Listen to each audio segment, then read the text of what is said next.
Hi people, this is Sarthak Agarwal and I am back with the part 2 of the math strategy. I hope आपने part 1 देख लिया है and उसी के बाद आप यहाँ पर आ रहे हो. अगर ऐसा नहीं है तो भाई पहले पार्ट 1 देख लो, उसके बाद ये पार्ट कंटिन्यू करते हैं. तो चलो यार टाइम वेस्ट नहीं करते हैं. बता दिया मैंने, आई एम सार्थक अग्रवाल एंड रैंक वैंक अब आपको सब पता ही है, इसलिए मैं वो सब बार बार नहीं डिस्कस करता हूँ. तो लेट्स बिगिन. तो पहली चीज़ जो हम डिस्कस करते हैं that is about importance of NCERT exemplar. And देखो ये चीज़ like mark my words, NCERT exemplar can replace RS and RD. RS Agarwal and RD Sharma को रिप्लेस कर सकते हैं NCERT exemplar. Yes this is true because देखो जो बोर्ड्स का सीन है मैंने आपको पहली वीडियो में भी बता दिया था, पार्ट 1 में भी बता दिया था एंड इसमें मैं फिर से रिपीट कर देता हूँ. बोर्ड्स के मैथ्स के पेपर में क्वेश्चन कभी भी NCERT या फिर NCERT एग्जाम्पलर के बाहर से नहीं पूछा जाएगा. RS अग्रवाल, RD शर्मा, इन दोनों ही बुक्स में कई क्वेश्चन ऐसे होते हैं जो थोड़े कॉम्प्लेक्स होते हैं एंड वो लाइक बोर्ड्स में डायरेक्टली नहीं पूछे जाते हैं. But still the main purpose of solving RS RD यही होता है कि अगेन आपकी थोड़ी फाउंडेशन डेवलप होती है एंड आप थोड़ा सा मैथ्स को लेकर थोड़ा सा स्ट्रॉन्ग हो जाते हो. And again hard questions practice कर लोगे तो ईजी क्वेश्चंस प्रैक्टिस करना ज़्यादा मुश्किल काम नहीं होता है. But this is honestly the case that NCERT exemplar can replace RS and RD. अच्छा, दूसरी चीज़ एक और प्रो टिप की बात कर लेते हैं. वैसे तो मैंने NCERT एग्जाम्पलर कब करना है ये मैंने पार्ट 1 में भी बताया है, लेकिन इन जनरल अगर सबके लिए मैं बात करूँ कि NCERT एग्जाम्पलर कब आप कर सकते हो, तो देखो सिंपल है. ये प्रो टिप है, लाइक प्रो टिप यही है कि अगर आपको NCERT एग्जाम्पलर करना है तो एक बार प्री बोर्ड होने दो. अपने प्री बोर्ड तक अपना वही RS अग्रवाल, RD शर्मा या ML अग्रवाल जो भी बुक आप कर रहे हो वही सब करो. फिर जैसे ही आपका प्री बोर्ड 1 हो जाता है उसके बाद अपना NCERT एग्जाम्पलर उठा लो एंड जल्दी से करना है. लाइक हर चैप्टर का, लाइक हर दिन एक चैप्टर को उठा रहे हो तो 2 दिन लग रहे होंगे अगर एक चैप्टर का करने में एग्जाम्पलर. तो बस करते चलो एंड जल्दी से लाइक 15-20 दिन 30 दिन के अंदर like in a month NCERT exemplar पूरा सॉल्व कर लो. And trust me NCERT exemplar बहुत अच्छा होता है. क्वेश्चंस उसमें अच्छे लेवल के भी क्वेश्चंस होते हैं एंड क्वेश्चन बाहर का नहीं आएगा यार. NCERT मतलब लाइक बोर्ड्स में NCERT एंड NCERT एग्जाम्पलर से बाहर का क्वेश्चन नहीं आएगा. नेक्स्ट थिंग इज़ कि हमें कितना पढ़ना चाहिए, मैथ्स को कितना टाइम देना चाहिए डेली. तो देखो again mark these words as well, आपको हर दिन 1 घंटा मैथ्स को देना ही देना है. अब अगर आपने ट्यूशन लगा रखी है मैथ्स की तो अगेन वो 1 घंटा वहाँ पे कवर हो जाएगा. कोचिंग जाते हो सकता है मतलब हर दिन हो, ऑब्वियसली हो सकता है हर दिन क्लास मैथ्स की ना हो, बट स्टिल लाइक वो 1 घंटा वहाँ पे भी कवर हो जाएगा. वरना अगर आप नहीं जाते हो, आप घर पे ही पढ़ते हो, तो फिर भाई जस्ट मार्केट की 1 घंटा मैथ्स को ज़रूर से देना है, ज़रूर से लाइक हर दिन प्रैक्टिस करनी है.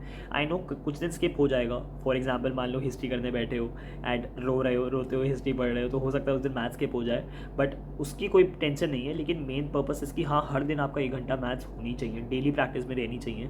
डेली प्रैक्टिस में मैथ्स, और ये लाइक ये हर क्लास के लिए बात होती है बिकॉज अगेन हम कोई भी क्लास की बात करें ना, मैथ्स तो हमें डेली करनी ही चाहिए. वो हमें ऑब्वियसली यार बिकॉज मैथ्स ऐसा सब्जेक्ट है कि हम सिर्फ रट नहीं सकते, उसमें बेसिकली हमें दिमाग को खोलना है. बिकॉज आप लोगों ने कॉमेंट्स में भी काफ़ी ज़्यादा पूछा कि मुझे अप्रोच नहीं समझ में आती, मैथ्स में क्वेश्चन को अप्रोच कैसे करें, ये सब आपने पूछा है. तो इसका करने का तरीका यही है भाई, डेली प्रैक्टिस करोगे, डेली क्वेश्चंस करोगे तो अपने आप धीरे धीरे आपका लाइक वो ब्रेन डेवलप होना शुरू हो जाएगा, आपका दिमाग खुलना शुरू हो जाएगा ना, अप्रोचेस अपने आप समझ में आने लगेंगी. तो डेली प्रैक्टिस करो एंड बस हाँ 1-2 दिन चलता है यार, 1-2 दिन स्किप हो जाता है, 1-2 दिन कभी कभार मन नहीं भी करता है. That is okay, that is like उसके लिए इतना टेंशन नहीं लेनी है कि यार मैंने आज मैथ्स नहीं पढ़ी, कोई बात नहीं यार, 1-2 दिन हो जाता है, हफ्ते में 1-2 दिन हो जाता है, नो प्रॉब्लम एट ऑल. उसके साथ अब बात करते हैं about the case based questions. देखो पहली चीज़ समझ लो, केस बेस्ड क्वेश्चंस एक नया कॉन्सेप्ट है, इसलिए लाइक आप कमेंट्स में भी काफ़ी ज़्यादा उसको लेके थोड़ा सा हो कि केस बेस्ड क्वेश्चंस कैसे करें. देखो मेनली तो केस बेस्ड क्वेश्चन वही नॉर्मल क्वेश्चंस ही होते हैं, बस उसमें लेके कहानी जोड़ दी, एक स्टोरी ऐड कर दी एंड वो स्टोरी से क्वेश्चंस पूछ लिए. तो कहीं ना कहीं कंसेप्ट तो वही है, क्वेश्चंस तो वही है, बस थोड़ा सा समझो, मतलब बस बेवजह की बात है कि कहाँ कहानी डाल दी. तो वो कहानी डालना इज़ लाइक ऐसा नहीं है कि आपका कंसेप्ट बदल जाएगा या आपका क्वेश्चन सॉल्व करने का तरीका बदल जाएगा, ऐसा कुछ नहीं है. स्टिल अगर आपको प्रैक्टिस करनी है, बिकॉज अगेन अगर आपको क्वेश्चन करते हैं तो भैया आपको चैप्टर की फंडामेंटल नॉलेज अच्छे से होनी चाहिए कि कैसे क्वेश्चन उसमें सॉल्व होते हैं. उसके अलावा अगर आपको प्रैक्टिस करनी है तो सैम्पल पेपर से प्रैक्टिस करो. ये मैंने आपको पहले की वीडियोज़ में भी बताया है, अभी मैं फिर से बता देता हूँ. नोडिया करके ऐप आती है एंड उसमें पहले तो 30 सैम्पल पेपर्स फ्री में मिलते थे, अब तो उसमें शायद से 2 ही सैम्पल पेपर फ्री में मिलते हैं. तो अगेन एटलीस्ट वो 2 तो कर ही लेना है अगर केस बेस प्रैक्टिस करने हैं. अगर और करने तो भाई देखना ज़रूर लाइक टेलीग्राम चैनल पे कोई ना कोई या फिर गूगल पे भाई मिल जाएंगे यार सारे फ्री सैम्पल पेपर्स मिल जाएंगे. तो थोड़ा सा बस कोशिश करनी पड़ेगी ढूंढने की, बाकी मिल जाएंगे. एंड सैम्पल पेपर से प्रैक्टिस करना, केस बेस क्वेश्चंस हर में लाइक 4-4 वो होगा हर सैम्पल पेपर में एंड 30 सैम्पल पेपर्स अगर आपको मिल गए तो सोचो यार 120 क्वेश्चन प्रैक्टिस हो जाएंगे. तो उससे अच्छे से आपको लाइक पूरा दिमाग आपका खुल जाएगा कि हाँ यार ये क्वेश्चन ऐसे करना है, तो बस अगेन वो क्लियर हो जाएगा उससे. तो ऐसे आप केस बेस क्वेश्चंस प्रैक्टिस कर सकते हो. नेक्स्ट चीज़ इसके बारे में बात करते हैं कि हमें प्रीवियस ईयर क्वेश्चंस करने चाहिए या मतलब हमें सैम्पल पेपर पूरा टाइम वगैरह लगा के करने चाहिए। तो यार देखो, मैंने आपको ये पहले भी वीडियोस में बताया हुआ है कि मैं ये कर तो नहीं पाया था ज़्यादा, मैंने ज़्यादा पेपर्स में नहीं करता, एंड जो भी मैंने ये करा था लाइक टाइमर लगा के, ये मैंने बोर्ड से एक दिन पहले ही करा था ऐसा कुछ। बट ये इफेक्टिव होता है यार, ये बहुत इफेक्टिव चीज़ है। अगर आप टाइमर लगा के पढ़ते भी हो ना, लाइक रोज़ भी अगर आप टाइमर लगा के पढ़ लो, दैट इज़ वेरी इफेक्टिव। आजकल मैं यही स्ट्रैटेजी, लाइक 11th में मेरी यही एक स्ट्रैटेजी है कि मैं जब भी करता हूँ टाइमर लगा के पढ़ता हूँ, एंड ये भी हमारे टीचर्स ने ही बताई हुई है। अगेन कोचिंग के टीचर्स भाई ये सबको लाइक उन्होंने यही एडवाइस कर रखा है कि टाइमर लगा के पढ़ा करो, and that is a effective strategy, a very effective strategy. And I guess मेरी कोचिंग में भाई सब हर कोई यही करता है, तो बिल्कुल लाइक आप भी इसे कर सकते हो, डेली टाइमर लगा के पढ़ा करो, this will help you. And इसी के साथ जब सैम्पल पेपर की बात आती है तो उसको भी 3 घंटे के टाइमर में करना इज़ इफेक्टिव। अभी मत करो, अभी करने की ज़रूरत नहीं है, एक बार प्री बोर्ड होने दो, प्री बोर्ड होने के बाद फिर आप ज़रूर कर सकते हो। लाइक अगर आपको हर 3 दिन में, जैसे फॉर एग्जांपल प्री बोर्ड तक आपकी मैथ्स काफ़ी प्रिपेयर हो चुकी होगी, तो आपको हर दिन टाइम देने की ज़रूरत ज़्यादा नहीं होगी। तो फिर आप ऐसा कर सकते हो कि आपने 2 दिन मैथ्स पढ़ी भी नहीं, फिर थर्ड डे पे आपने 3 घंटे का एक सैम्पल पेपर कर लिया।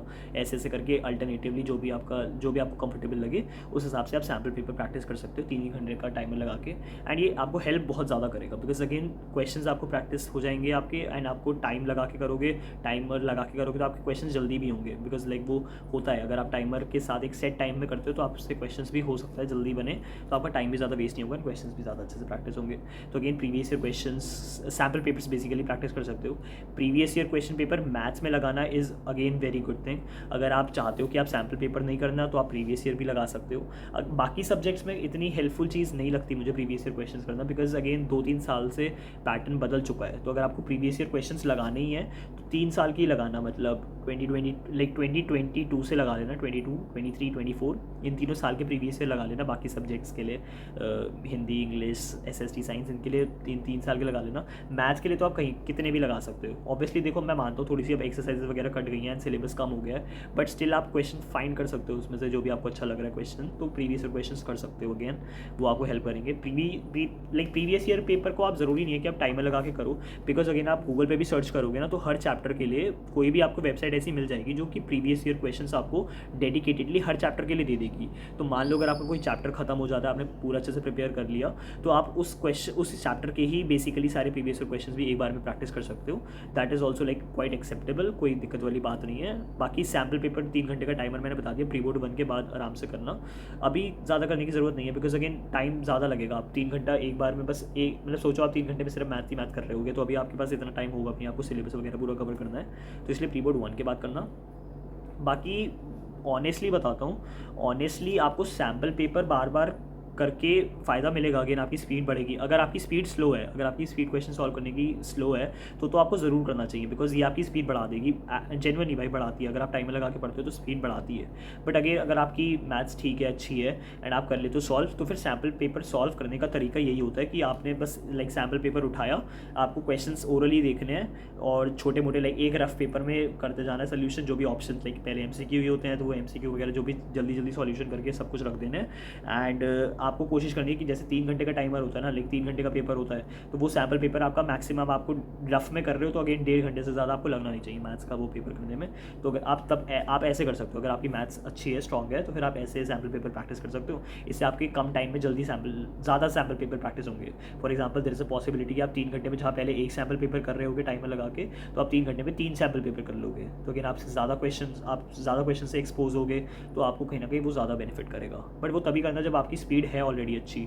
अगर स्पीड नहीं है अच्छी तो स्पीड डेवलप करने के लिए, बिकॉज अगेन ये भी मुझसे कमेंट्स में पूछा गया था कि मैं स्पीड कैसे डेवलप करूं, तो स्पीड डेवलप करने का ये तरीका सबसे इफेक्टिव है कि आप जिस भी सब्जेक्ट में आपकी स्पीड स्लो है, क्योंकि ऐसा होता है लाइक एग्जाम टाइम में ना हमारा दिमाग थोड़ा सा मेंटालिटी पूरी तरह से चेंज हो जाती है, पूरा जो लाइक वो सराउंडिंग की वजह से होता है। बिकॉज अगेन जब हम देख रहे होते हैं आसपास भी सब बच्चे एग्जाम दे रहे होते हैं, कोई एक्स्ट्रा शीट मांग रहा होता है, कोई क्वेश्चन में बता रहा होता है कि मैम यहाँ पे मिस्टेक है, लाइक प्रिंटिंग एरर समथिंग, तो ऐसा कुछ होता है। तो अगेन वो एक प्रेशर, एक स्ट्रेस डेवलप होता है, तो उस केस में कभी कभार हम चीज़ें भूल जाते हैं या चीज़ें नहीं याद आती। तो उस सबको लाइक एक स्ट्रॉन्ग करने का तरीका यही है कि आप डेली घर पे बैठ के भी 3 घंटे का टाइमर लगा के करो। इससे आपकी स्पीड डेफिनेटली अप होगी, एंड आप फील करोगे कि जब आप फाइनली बोर्ड्स का पेपर दोगे तो आपको ऐसा नहीं होगा, आपको ये वाली कंडीशन नहीं होगी कि आपको स्टार्टिंग में सब कुछ आता था एंड में आप सब कुछ भूल गए।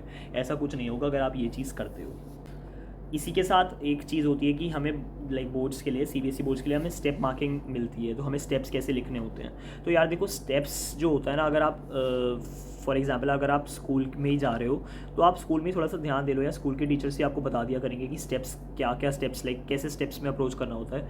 वरना ट्यूशन या कोचिंग जो भी जा रहे हो, या फिर यूट्यूब पे जो भी टीचर जिससे आप पढ़ रहे हो ना, वो अपने आप आपको बता देंगे यार कि स्टेप्स कैसे होते हैं, कि कौन से क्वेश्चन के कैसे कैसे स्टेप्स लिखने हैं, एंड उस हिसाब से अपने आप मार्किंग हो जाती है। तो अगेन इसके लिए भी आपको, मतलब मैं नहीं मानता यार कि आपको एक डेडिकेटेडली कोई वीडियो मुझे इस पर बनानी चाहिए, या फिर आपको कोई डेडिकेटेडली सिर्फ एक वीडियो यही सर्च करनी चाहिए कि स्टेप मार्किंग या how to write answers and steps. इस सब की ज़रूरत नहीं है यार, आपके टीचर ही आपको ऑलरेडी ये सब कवर करवाएंगे, तो बस उनको अच्छे से फॉलो करो। एंड अगर आपको कहीं पे भी लगता है ना कि यार मुझे इस क्वेश्चन का स्टेप नहीं समझ में आ रहा कि स्टेप मार्किंग में कैसे लिखें, कि लाइक वो स्टेप्स जो हमें प्रॉपर लिखने वो कैसे लिखने, तो भाई टीचर को अप्रोच करो एंड डेफिनेटली उनसे पूछो कि इस वाले क्वेश्चन का, लाइक अगर कोई भी पर्टिकुलर क्वेश्चन आपको लगता है, जैसे मान लो आपने RS अग्रवाल या RD शर्मा में कोई क्वेश्चन देखा एंड उसका सोल्यूशन नहीं दे रखा है, अब आपको वो सोल्यूशन करना है एंड आप जानना चाहते हो कि अगर बाई चांस से बोर्ड्स में आ जाता है तो हमें कैसे स्टेप्स लिखने हैं, तो डेफिनेटली भाई अपने टीचर को अप्रोच करो एंड उनसे पूछो कि कैसे वो होगा, कैसे स्टेप्स में हमें लिखना है जिससे हमें पूरे मार्क्स मिले, एंड वो बता देंगे आपको। कोई प्रॉब्लम वाली बात नहीं है कहीं से भी, आप जो चाहे ट्यूशन वाले टीचर हो या स्कूल वाले टीचर हो।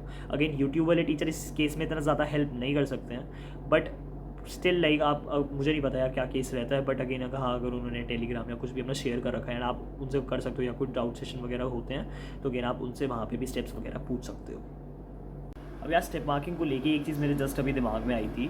तो यार देखो, मैंने आपको एजुकार्ड का फुल लेंथ क्वेश्चन बैंक बताया था, तो उसी क्वेश्चन बैंक में एक टॉपर्स सेक्शन करके होता है जिसमें मतलब प्रीवियस ईयर टॉपर्स के जो आंसर्स होते हैं वो दिए हुए होते हैं। तो अगेन आपको अगर स्टेप्स जानने हैं कि क्वेश्चन के स्टेप्स कैसे लिखते हैं, तो आप उस सेक्शन को ज़रूर से देख लेना। उसमें ज़्यादा क्वेश्चन नहीं होते, 2-3 क्वेश्चन के दे रखे होते हैं, लेकिन उससे आपको एक अच्छा क्लियर आइडिया हो जाएगा कि हाँ हमें स्टेप्स में इस हिसाब से प्रॉपरली लिखना होता है। तो अगेन आप उसको ज़रूर से रेफर कर सकते हो। यहाँ पर मैंने एक फ़ोटो भी डाल दी होगी जस्ट एक एग्जाम्पल के लिए, कि आपको पता चल जाए मैं किस सेक्शन की बात कर रहा हूँ। अब इसी के साथ एंड में, ऑलमोस्ट ये एंड है वीडियो का, तो देखो एक चीज़ मैं आपको मतलब बता दो यार, आपको ये सही लगता है नहीं, बिकॉज अगेन मैंने भी अपनी RD शर्मा में सॉल्व एग्जाम्पल्स ही करे थे, एंड उसमें भी ट्रिग्नोमेट्री जैसे चैप्टर, बिकॉज आई नो वो हार्ड लगता है आपको, वो चैप्टर काफ़ी हार्ड होता है, अगेन सबको ही लगता है वो हार्ड। 11th का तो ट्रिग्नोमेट्री का चैप्टर और भी काफ़ी अच्छा है मतलब, तो अगेन आपको हो सकता है उसमें प्रॉब्लम आ रही हो। तो ट्रिग्नोमेट्री को अप्रोच करने का तरीका यही है कि आप प्रैक्टिस उसकी इतनी ज़्यादा कर लो कि अगेन आपका डर ही ख़त्म हो जाए बेसिकली, बिकॉज प्रैक्टिस से ही आपको अप्रोचेस समझ में आएंगी। एंड प्रैक्टिस भी यही है, अगर आपको वीक लग रहा है तो सबसे पहले NCERT करो, एंड NCERT भी ऐसा होगा कि आपसे हो सकता है NCERT के कुछ क्वेश्चंस नहीं बने, बिकॉज अगेन कुछ क्वेश्चन स्टैंडर्ड क्वेश्चन है वो अच्छे भी दे रखे हैं NCERT में। तो करने का तरीका यही है, NCERT का क्वेश्चन अगर आपसे नहीं बन रहा है कोई भी, तो इमीडिएटली उसका गूगल पे या कहीं पर भी सोल्यूशन देख लो उसका, और वो सोल्यूशन अपना नोट डाउन कर लो, एंड उसके बाद थोड़े टाइम बाद, जब भी 1 दिन बाद 2 दिन बाद, वो जो भी क्वेश्चंस जो आपको देखने पड़े गूगल से, उनको फिर से रिवाइज करो।